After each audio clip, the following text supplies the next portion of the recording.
today I am talking about herbs. I am love. I am love. God is love. God is love. I am love. I am love. God is love. God is love. Love heals all things. Love heals all things. Alright, welcome back to my channel. So today I am talking about herbal medicine. Not just any herbal medicine, I am talking about tinctures in particular today.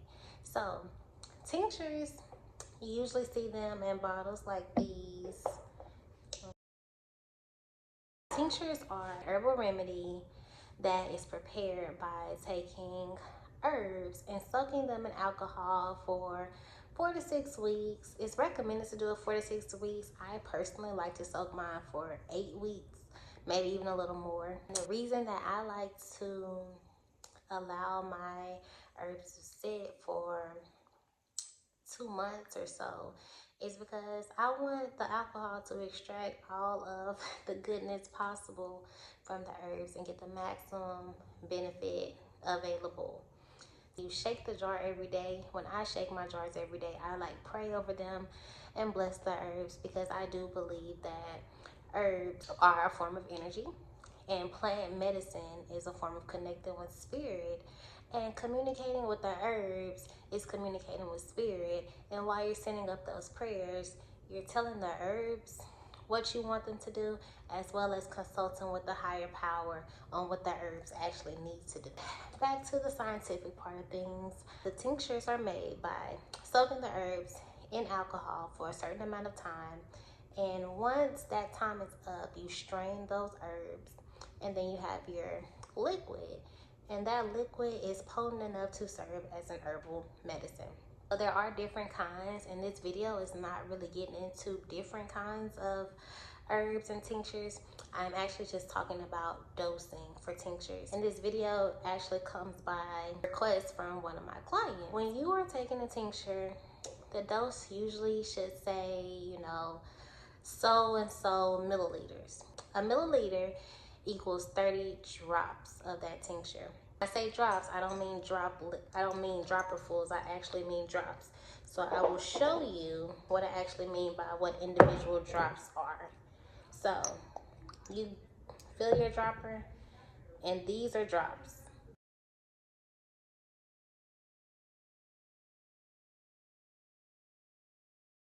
"30 of those individual drops equals 1 milliliter. So if your recommended dosage is 3 to 5 milliliters twice a day, you start with 3 milliliters. You multiply 3 times 30, that's 90 drops. Okay, so I know that can be tedious to sit here and watch 90 droplets fall. So what you're gonna do, you are going to see yourself how many 90 is, and you'll mark it somewhere how many of these dropperfuls gave you your 90 drops or your 120 drops. And the reason for this, in some bottles, you would think that whatever the bottle pulls up is the amount that you need, but that's not always the case. And the reason I know that is because on this journey I've been on for a couple of years with learning to make herbal remedies, I have noticed that all of the bottles are not created equally. Some of them, like this one, actually does pull up what you're looking for. But then I've had bottles like these that only pull up a small amount. So it's best to count your drops regardless of what your dropper is. Some of the droppers come with marks and numbers on them, but all of them don't. So if they do not, count your drops. 1 milliliter equals 30 individual droplets of a tincture. If you do want tinctures or so, or want to try them out, you can shop at Corinthian's Lighthouse. I do have different tinctures available. It is best to take your tinctures in water. Drop those droplets in your water so that you can take them and not actually taste the alcohol. Or you can do it in tea. But it's also okay if you want to put it directly under your tongue. But to put them directly under your tongue, you need to know how many dropperfuls you need to get your dosage. But after you track your dosage, you only have to do that one time, and you know, okay, I go get this one for 2 times is all I need to use. So you put it under your tongue and you can take it that way. You got some soldiers out there who like to take their herbs that way. Me personally, I do a mixture. It just depends on what it is. Like with my postpartum tincture, I've been taking that one just under my tongue. And then with my meditation tincture, I take this one under my tongue as well. But for stuff like chamomile and some of the ones that I made with different alcohols, I have to put them in water because they're too strong for me. But everything is a personal preference, so find what works for you. It's also helpful to be present with your herbs when you're using them, not to be multitasking. Also, I recommend listening to your inner guidance that follows after you've been taking the herbs for a while.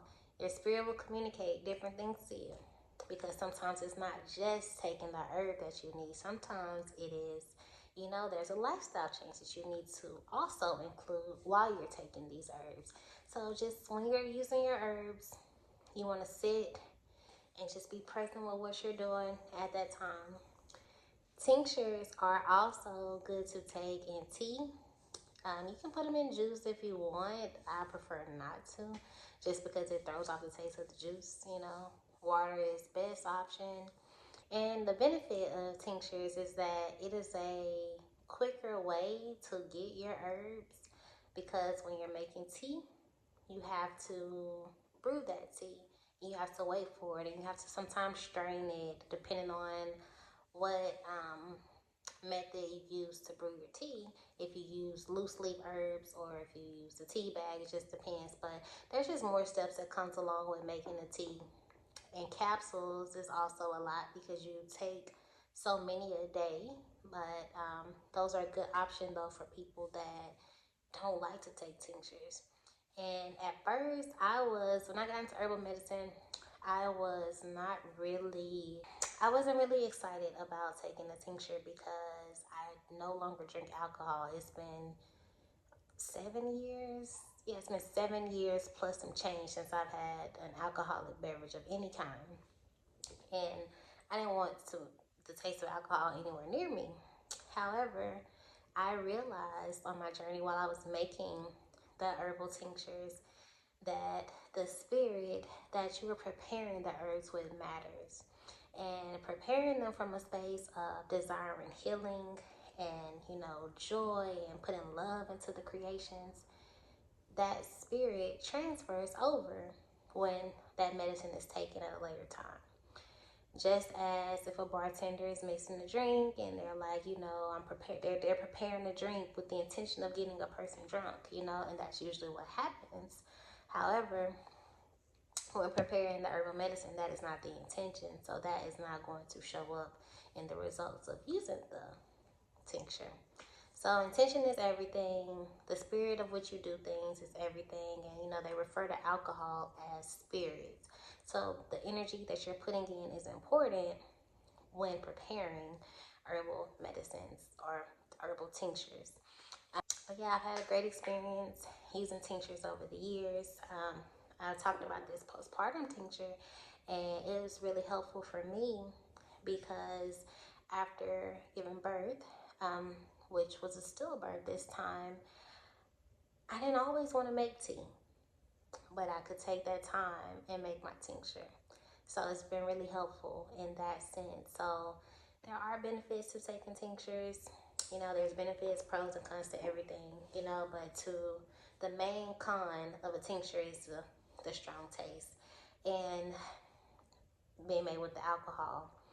And to address something that people have asked me about, well, if I take the tincture, is it going to make me drunk, or is it the amount of alcohol that you actually have in the dosage is just not enough to do anything.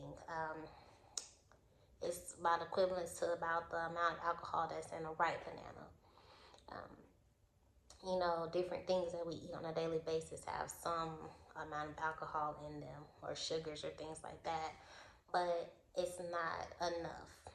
And if you are concerned with the alcohol, you can drop the dosage into boiling water, and then you can let that boiling water sit and cool and then drink it. And so the alcohol is going to evaporate off, and then you're just left with the herbs. So that's my take on herbs and using herbal tinctures. If you found this information helpful, please subscribe. Visit Corinthian's Lighthouse. I am love.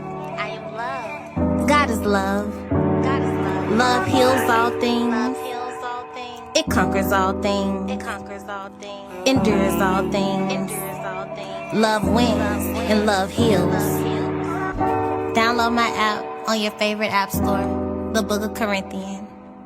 I got a story to tell.